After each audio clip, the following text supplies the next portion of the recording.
Deus de promessas. Amém. Glória seja dada a Deus. Sei que os teus olhos, sempre atentos, permanecem em mim. E os teus ouvidos estão sensíveis para ouvir meu clamor. Posso até chorar, mas a alegria vem de manhã. És Deus de perto e não de longe, nunca mudastes, tu és fiel.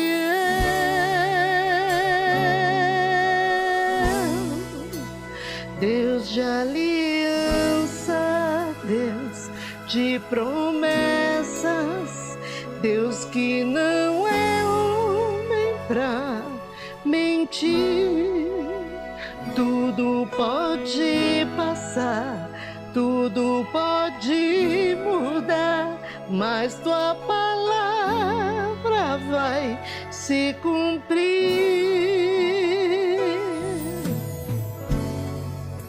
Sei que os teus olhos, sempre atentos, permanecem em mim. E os teus ouvidos estão sensíveis para ouvir meu clamor. Posso até chorar, mas a alegria vem de manhã. És Deus de perto e não de longe, nunca mudastes, tu és fiel. Tu és fiel, Senhor. Deus de aliança, Deus de promessas, Deus que não é homem pra mentir. Tudo pode passar, tudo pode mudar, mas tua palavra vai se cumprir. Deus de aliança, Deus de promessas, Deus que não é homem pra mentir. Tudo pode passar, tudo pode mudar, mas tua palavra vai se cumprir. Posso enfrentar o que for, eu sei quem luta por mim. Seus planos não podem ser frustrados. Minha esperança está nas mãos do grande eu sou. Meus olhos vão ver o impossível acontecer. Deus de aliança, Deus de promessas, Deus que não é homem pra mentir. Tudo pode passar, tudo pode mudar, mas tua palavra vai se cumprir. Deus de alianças, Deus de promessas, Deus que não é homem pra mentir. Tudo pode passar, tudo pode mudar, mas tua palavra vai se cumprir. Deus de promessas, Deus que não é homem pra mentir.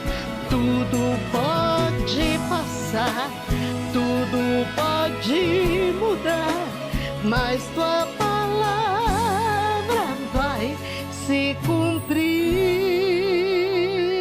Tudo aquilo que o Senhor prometeu na tua vida, Ele vai cumprir em Cristo Jesus. Amém. Glória seja dada a Deus.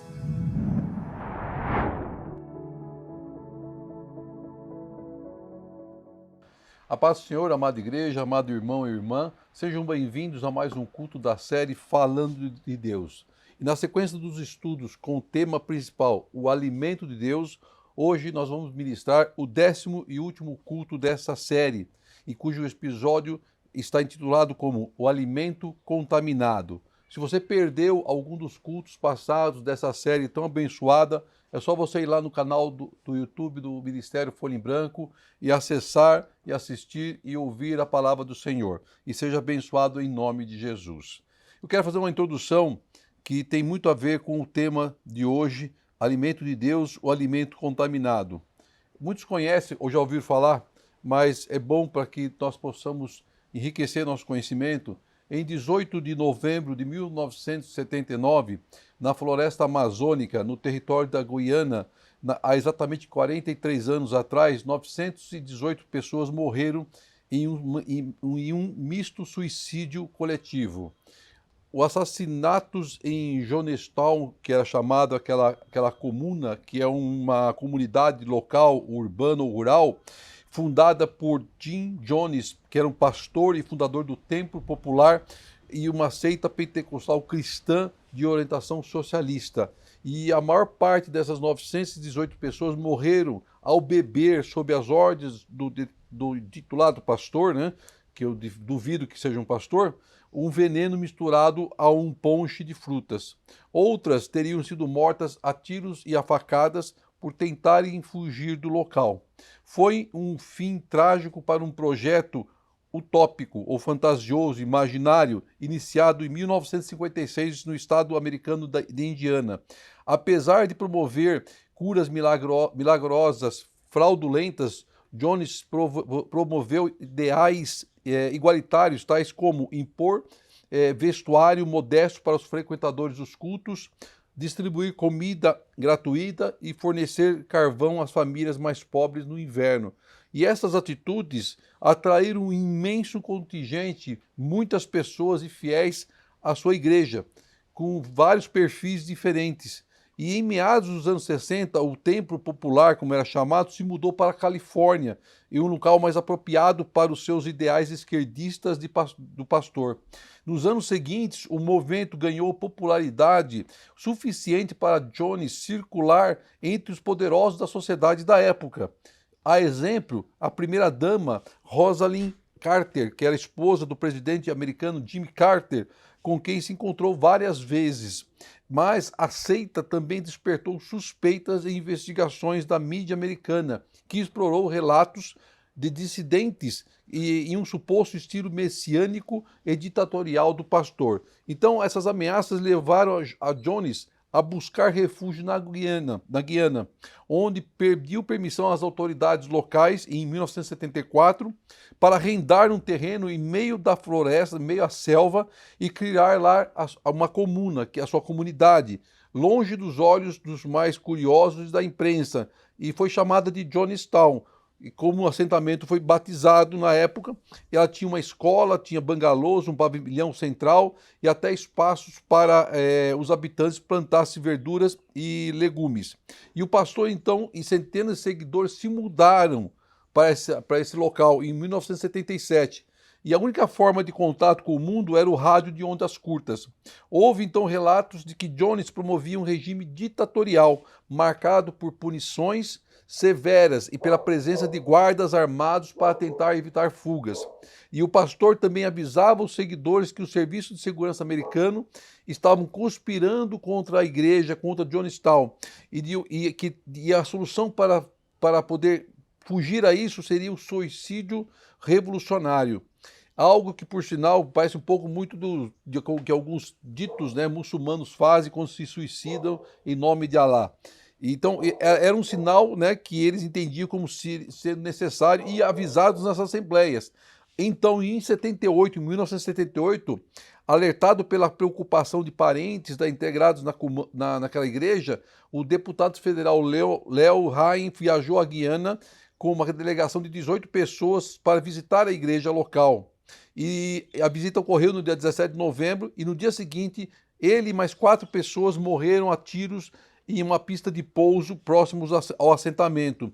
E poucas horas depois, as 918 pessoas se suicidaram coletivamente naquele local, naquela igreja.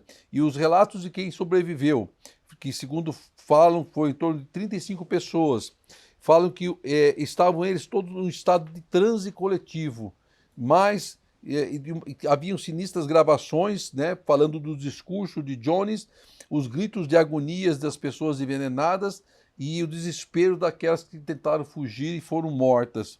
E quando as autoridades chegaram ao local, todos foram encontrados mortos e o pastor foi encontrado morto com um tiro na cabeça, o que sugeria um suicídio.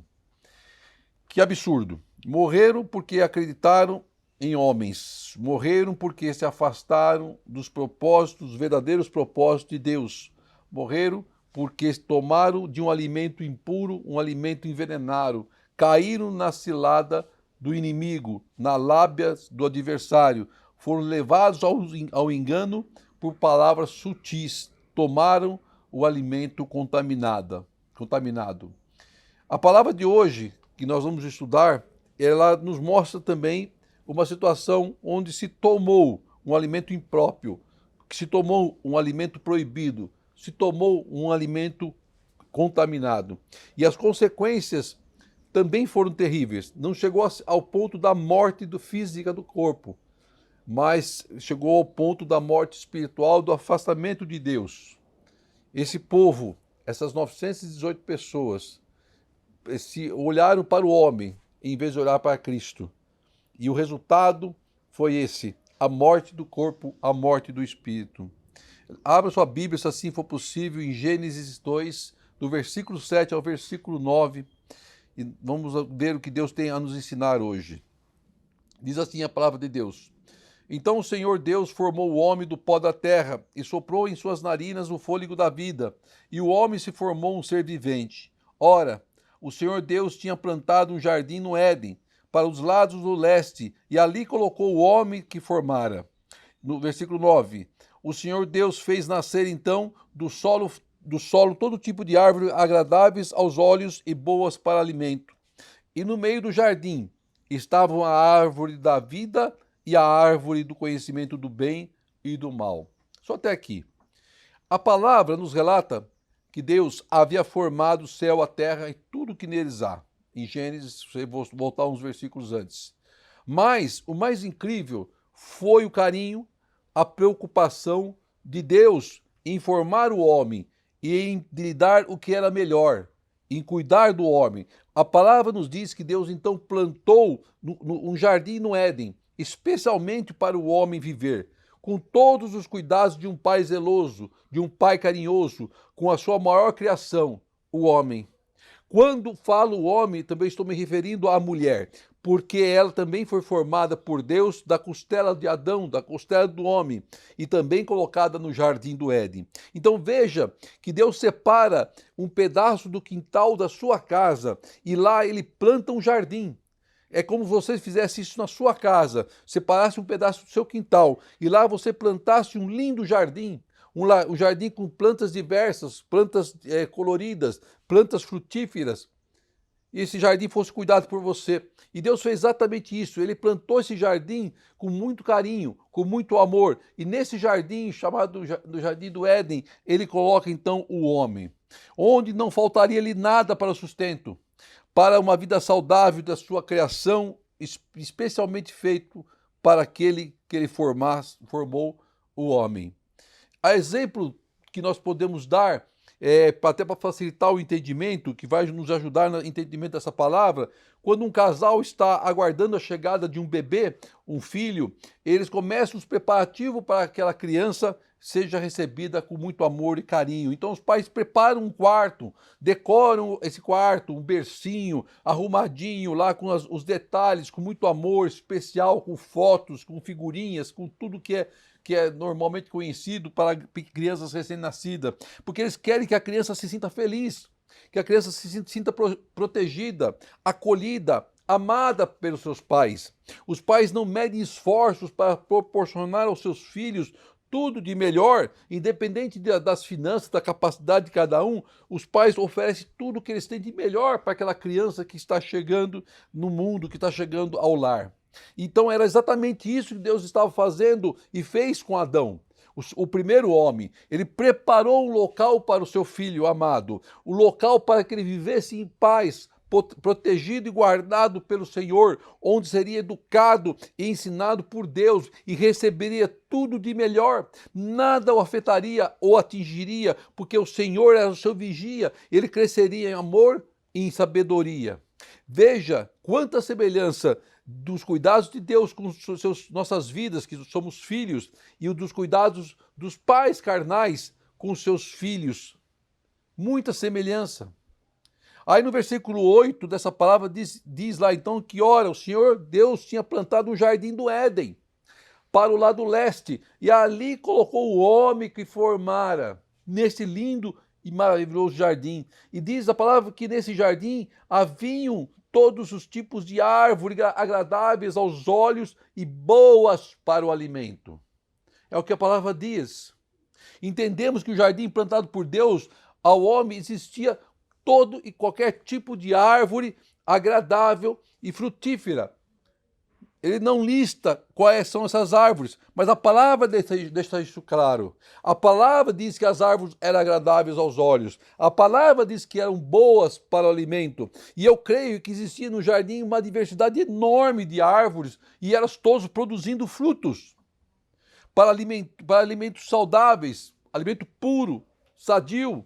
Sei lá, não sei o que podia ter lá, cajueiro, cerejeira, pitangueira, um pé de pera, jabuticabeira, cajazeira, mangueira, goiabeira, pessegueira, abacateiro, a laranjeira, bananeira e aí vai. Havia um todo tipo, o homem podia escolher de qual árvore ele desejasse comer. Então veja que o homem não teria que se preocupar com a sua alimentação. Havia uma extensa lista de árvores frutíferas no jardim, todas produzindo seus frutos e que o homem poderia comer. Os frutos dessas árvores não lhe fariam mal. Eram frutos saudáveis, sem agrotóxico, sem química, sem veneno, não estavam estragados, bons para o consumo, não precisavam nem ser lavados, porque nada afetaria o homem. Aí na parte B do versículo 8, diz que havia no Éden árvores chamada, a palavra do versículo 8 diz que havia no Éden duas árvores em especial, uma chamada a árvore do conhecimento do bem e do mal, e outra chamada a árvore da vida. Uma chamada a árvore do conhecimento do bem e do mal, e outra chamada a árvore da vida. Existe muita curiosidade acerca do significado da árvore do conhecimento do bem e do mal, bem como a natureza e a qualidade do seu fruto. Muitos estudos já foram feitos. Deus fez crescer no jardim a árvore do conhecimento do bem e do mal no centro do jardim do Éden. E essa árvore estava plantada ao lado de outra árvore, chamada a árvore da vida. Então o homem poderia comer sim da árvore da vida, mas não podia tocar na árvore do conhecimento do bem e do mal. Ao plantar o jardim do Éden e colocar o homem para dominá-lo, Deus deu uma ordem muito clara ao homem. O homem poderia comer do fruto de qualquer árvore do jardim, qualquer, mas jamais deveria comer do fruto da árvore do conhecimento do bem e do mal. Está lá em Gênesis 2, 15 a 17. Diz assim: O Senhor Deus colocou o homem no jardim do Éden para cuidar dele e cultivá-lo. E o Senhor Deus ordenou ao homem: o Senhor Deus ordenou ao homem: coma livremente de qualquer árvore do jardim, mas não coma da árvore do conhecimento do bem e do mal, porque no dia em que dela comer, certamente você morrerá. Era claro a palavra de Deus. Deus avisou o homem de que no dia que ele comesse do fruto dessa árvore, certamente ele morreria. Mas porque Deus colocou a árvore do conhecimento do bem e do mal num jardim em que poderia levar o homem à morte? Quantos já se perguntaram por isso? E eu creio que muitos de nós já fizemos essa pergunta também. Vamos elencar 3 pontos interessantes para conseguirmos responder a esse questionamento de Deus, a Deus.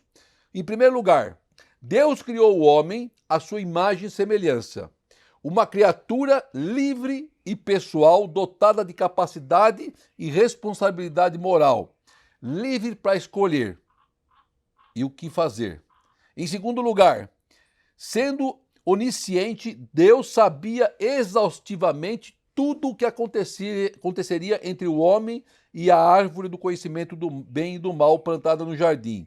Em outras palavras, ele sabia plenamente que o homem comeria do fruto dessa árvore. Deus não foi pego de surpresa. Em terceiro lugar, o conceito correto de livre-arbítrio exige a capacidade plena para escolher e tomar decisões morais, tanto boas como más. Portanto, isso significa que para o homem fosse realmente livre, ele deveria ter acesso a todas as possibilidades, inclusive a desobediência. Você está entendendo? Deus deu o livre-arbítrio ao homem. Deus deu o direito do homem escolher. Mas Deus estava provando o homem. Deus estava testando o homem, colocando a árvore no jardim do conhecimento do bem e do mal. Veja como Deus, em sua infinita sabedoria, opera na vida dos seus escolhidos. Sob esse aspecto, a árvore do conhecimento do bem e do mal implicou num teste para o homem. Ela foi uma prova para o homem. Deus nos testa a todo momento. Deus nos prova a todo instante. E foi exatamente o que ele fez com Adão. E isso nos leva a perceber que a ênfase bíblica não está na natureza da árvore do conhecimento em si, mas na oportunidade que ela representava.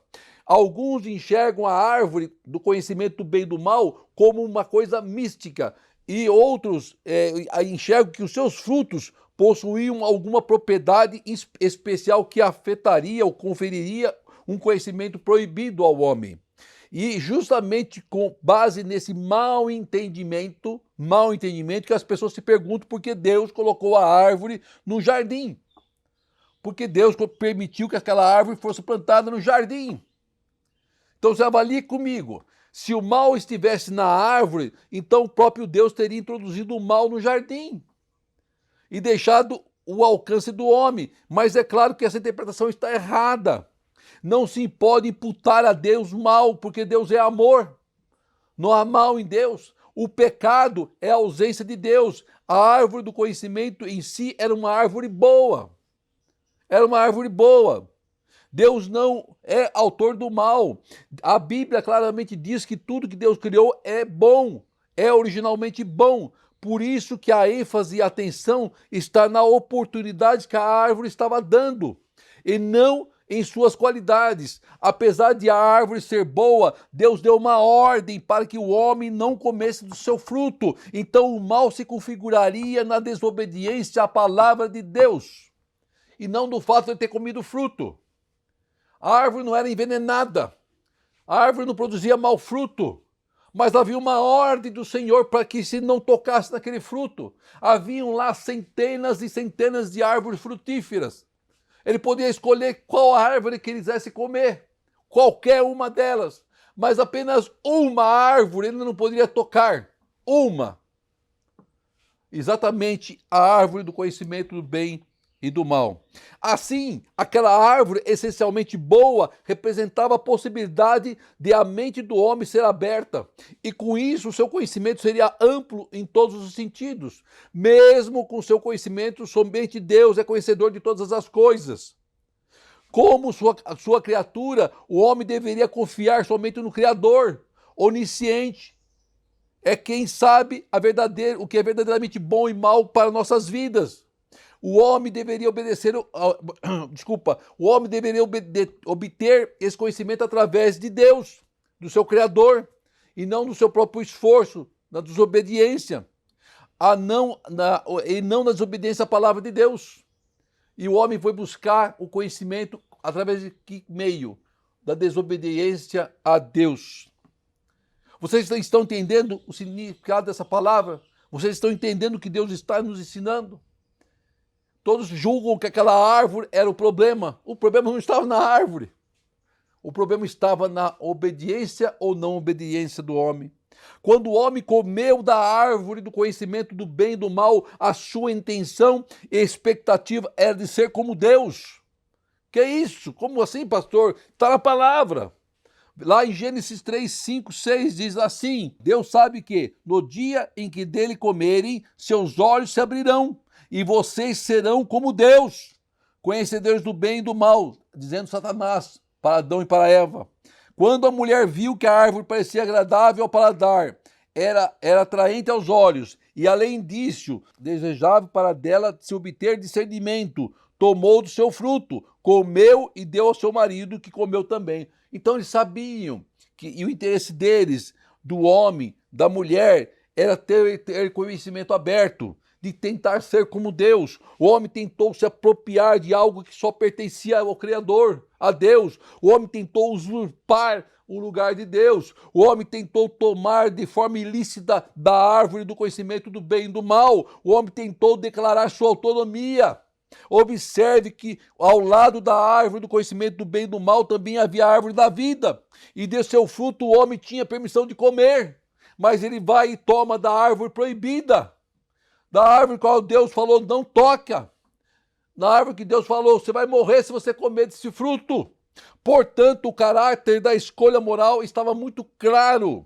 O homem foi convidado a escolher entre a obediência e a desobediência, entre a vida e a morte, entre a bênção e a maldição, entre depender de Deus ou se rebelar contra ele. Ele escolheu o lado oposto de se rebelar contra Deus. E muitos continuam a se perguntar, por que Deus plantou no jardim a árvore de boa de comer e do conhecimento do bem e do mal, se o homem não podia tomar de seu fruto? Ao invés de nós perguntarmos por que Deus ter colocado a árvore do conhecimento do bem e do mal no jardim, nós devemos perguntar diferente. Porque Deus resolveu testar o homem, mesmo sabendo que ele falharia no teste e abriria as portas da humanidade para o pecado. Deus sabia.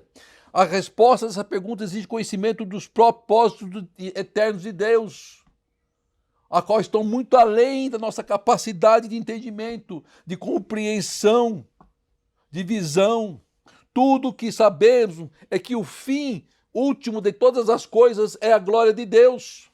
A rebeldia do homem ao comer da árvore do conhecimento do bem e do mal não pegou Deus de surpresa. Engana-se quem pensa assim. Porque Deus já sabia. Deus sabia que o homem tomaria daquele fruto. A reprovação do homem nesse teste foi considerada nos planos eternos de Deus, concebidos de acordo com a sua vontade santa e justa, porque já estava tudo escrito, determinado pelo Senhor. O que sabemos é que tudo que acontece, acontece com o final de que o nome do Senhor seja glorificado. Seja na manifestação da sua graça, seja na manifestação da sua justiça. O homem queria ser como Deus, mas foi enganado pelo tentador. Ao desobedecer a Deus, a ordem de Deus de comer o fruto da árvore do conhecimento fez com que o homem passasse a conhecer o mal de forma experimental. O mal que se introduziu no seu organismo, no seu corpo, na sua mente, através do fruto daquela árvore. Não porque ele estivesse contaminado, mas porque o ato dele foi de desobediência ao Senhor. Como Deus, o homem é capaz de discernir entre o bem e o mal. Mas, diferentemente de Deus, o conhecimento que o homem tem do mal envolve culpa e vergonha. O homem não obteve conhecimento do mal através do conselho de Deus, mas através da sua contaminação. Presta atenção, o homem poderia ter tido, sim, o conhecimento do significado do bem e do mal, a diferença entre o bem e o mal, mas através da orientação do ensinamento de Deus. Mas ele buscou isso de forma ilícita, de forma errada, de forma pecaminosa. Ele se contaminou através da desobediência ao Senhor, e o mal entrou no seu ser, contaminando ele por completo. Ao comer da árvore do conhecimento do bem e do mal, em seu ato de rebelião, o homem teve acesso ao conhecimento do bem e do mal de uma forma errada. Começou a participar do mal que antes não conhecia. Isso significa que o mal se tornou parte da sua natureza e inclinou seu coração na direção contrária ao bem espiritual. Por isso, perdeu sua inocência e liberdade moral. O homem não conhecia o pecado, não conhecia o mal. O primeiro homem, Adão, tomou da árvore do conhecimento do bem e do mal de forma ilícita e perdeu acesso à árvore da vida. Mas o segundo Adão, o Cristo, restaurou o acesso à árvore da vida. E sendo ele próprio a revelação final de Deus, ele alimenta o seu povo com verdadeiro conhecimento, o alimento vindo do alto, direto do trono do Altíssimo. No jardim do Éden, Deus utilizou duas árvores como objetivos simbólicos: a árvore da vida e a árvore da ciência do conhecimento do bem e da ciência ou do conhecimento do bem e do mal. Não respeitar o decreto de Deus referente a esta última árvore teria resultados na queda do homem. E o homem optou em não obedecer. O que leva o homem ao pecado e à morte espiritual é a consumação do pecado, é o ato de desobedecer a palavra de Deus, a palavra que nós conhecemos.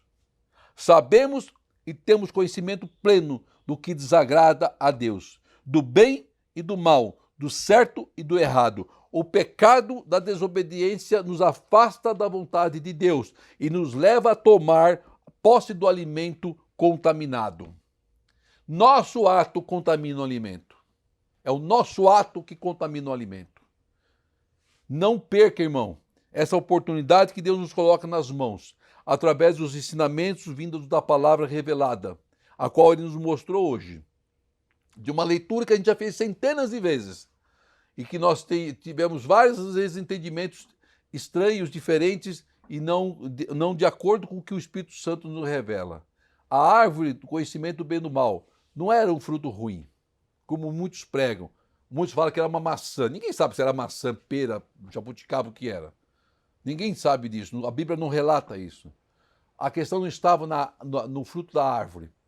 A questão estava do homem se permanecer na sua posição, em obediência a Deus. Então, irmão, fuja dos encantamentos do pecado, das superstições, dos enganos e do alimento contaminado, e busque resposta no único Senhor, Deus e Pai de nossas vidas, Cristo, e viva intensamente o seu amor e seja um homem, uma mulher feliz em nome de Jesus. Oremos ao Senhor.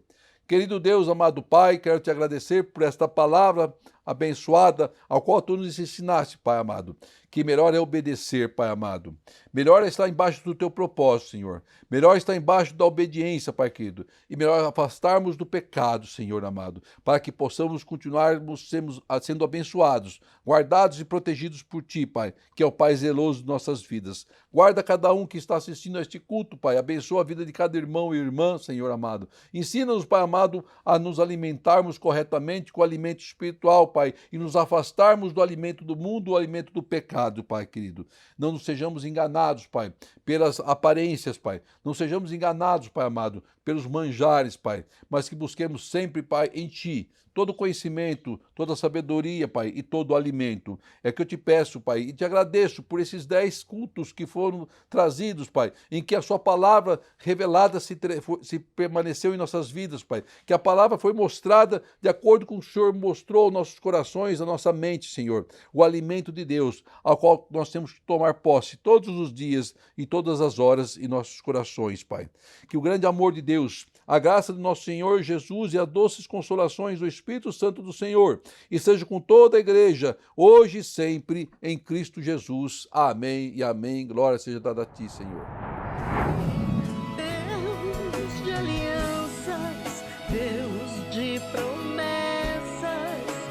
Deus que